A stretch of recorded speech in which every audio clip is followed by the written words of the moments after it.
What if Alexander the Great had coffee and energy drinks? Think about it. We are talking about a man who, by his early 30s, conquered almost the entire known world, marching his army over 20,000 miles across deserts, mountains, and rivers. He did all of this on a diet of ancient grains, watered-down wine, and sheer, terrifying willpower. Now, imagine if you took that already hyperactive, sleepless military genius and handed him a double-shot espresso, or worse, a modern energy drink packed with taurine, B vitamins, and high amounts of caffeine. What happens to the ancient world when its greatest conqueror goes from high-strung to highly caffeinated? To understand the scale of this potential butterfly effect, we have to look at how campaigns were actually fought back then. In the 4th century BC, armies moved at the speed of human feet and animal hooves. A standard Macedonian march was about 15 to 20 miles a day. Exhaustion was the ultimate enemy, causing soldiers to collapse from heat, dehydration, and sheer physical depletion. But Alexander was different. He was notorious for driving his men to the absolute limit, once forcing his army to march over 70 miles in just 2 days to catch his enemies off guard. He did this on empty stomachs and dry throats. The impact of stimulants. To predict what happens next, we must look at the science of what these beverages do to the human body. Caffeine acts as an adenosine receptor antagonist.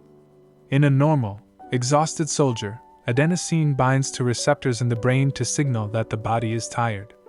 Caffeine's molecular structure allows it to fit into these receptors, blocking the drowsiness signal and effectively tricking the brain into thinking it has abundant energy reserves. But energy drinks do not stop at caffeine. They also contain high amounts of taurine, which helps regulate calcium levels in muscle cells, reducing muscle fatigue and increasing force generation. When you combine this with B vitamins, which act as essential coenzymes in cellular energy metabolism, you are pouring high-octane fuel directly into the human metabolic engine. If Alexander had access to this chemical toolkit, he would not have treated it as a luxury. He would have weaponized it. We would see the birth of the first chemically enhanced military force in history. Alexander would have realized that this brew kept his scouts alert through the night and allowed his vanguard to push through the dark hours without dropping from fatigue. Instead of stopping at sunset, the Macedonian army could have executed unprecedented night marches, catching the Persian Empire completely unprepared. The famous Battle of Gaugamela would have been executed at a terrifying, hyper-caffeinated sprint. The Persian soldiers, already anxious and sleep-deprived, would have faced an army of wide-eyed, relentless Macedonians charging at them with chemically sustained endurance. The tactical edge and the glycogen trap. From a physiological perspective, this endurance would come at a steep cost. While caffeine and B vitamins increase alertness, they do not create energy out of thin air. They accelerate the mobilization of glycogen, the stored glucose in the liver and muscle tissues. Without adequate food and rest, a caffeine-fueled army would eventually face a catastrophic metabolic crash. Once glycogen stores are depleted, the body enters a state of severe hypoglycemia. Soldiers would experience profound muscle weakness, confusion, and loss of motor control.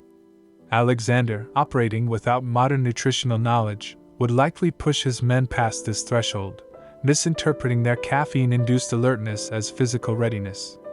The result would be a highly volatile army that could march faster than any force in history, but would be vulnerable to systemic physical collapse if their supply of stimulants was ever interrupted. The psyche of a king in neurochemical chaos. Alexander was a man of intense passions, but also severe bouts of depression, paranoia, and physical illness. If you replace his wine consumption with coffee and energy drinks, his mental state changes drastically. On one hand, caffeine boosts dopamine and norepinephrine levels, increasing focus and reaction time. He might have been even more strategically sharp, redesigning Persian infrastructure in a weekend. On the other hand, energy drinks cause jitters, anxiety, and severe cortisol spikes. Cortisol, the body's primary stress hormone, impairs cognitive flexibility and increases emotional reactivity. Alexander was already prone to fits of rage. If you mix his natural volatility with a massive caffeine crash, or the heart-palpitating anxiety of energy drinks, his paranoia would skyrocket. Furthermore, consider wide-awake drunkenness. When caffeine is mixed with alcohol, the stimulant masks the depressive effects of the drink. This prevents the individual from feeling how drunk they actually are, leading to extreme risk-taking and cognitive impairment. Alexander, who participated in massive drinking bouts, would have been consuming alcohol and stimulants simultaneously. He would have felt alert while his judgment was profoundly impaired, leading to highly erratic decision-making. He would be up at 3 a.m, pacing his tent in Babylon, convinced his generals were plotting against him, leading to early, brutal purges of his inner circle. The physiological toll and the final crash. Alexander's body was a map of scar tissue. While caffeine blocks adenosine receptors to make you feel less tired, it does not heal muscle tissue or lower systemic inflammation. Chronic sleep deprivation coupled with high stimulant intake elevates inflammatory cytokines, impairing the body's ability to heal wounds and fight infections. If Alexander used energy drinks to mask his exhaustion, his body would have given out much faster. Caffeine also acts as a diuretic, promoting the excretion of water and electrolytes. In the hot climates of Persia, maintaining fluid balance is critical. Chronic dehydration coupled with elevated blood pressure from caffeine puts immense strain on the kidneys and the cardiovascular system.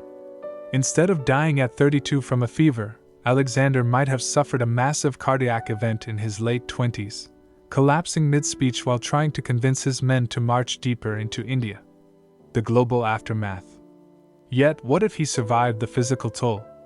With a hyper-energized army, Alexander's empire might not have stopped at the borders of India.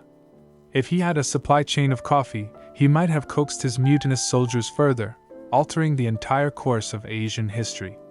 More fascinatingly, think of the cultural exchange. Alexander was famous for blending cultures.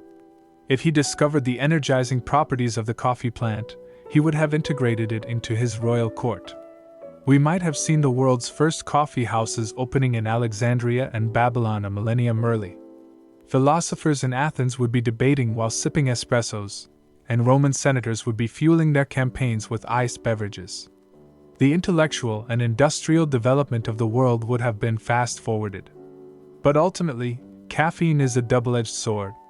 It amplifies whatever is already there. Alexander's life was already a candle burning at both ends. Adding caffeine would be like pouring rocket fuel onto that flame. It would have made his conquests faster, his decisions wilder, his temper shorter, and his legacy even more chaotic. He might have tried to build a fleet to cross the Atlantic before his heart finally gave out, leaving behind an empire that burned brighter, moved faster, and collapsed even harder. Until the next question.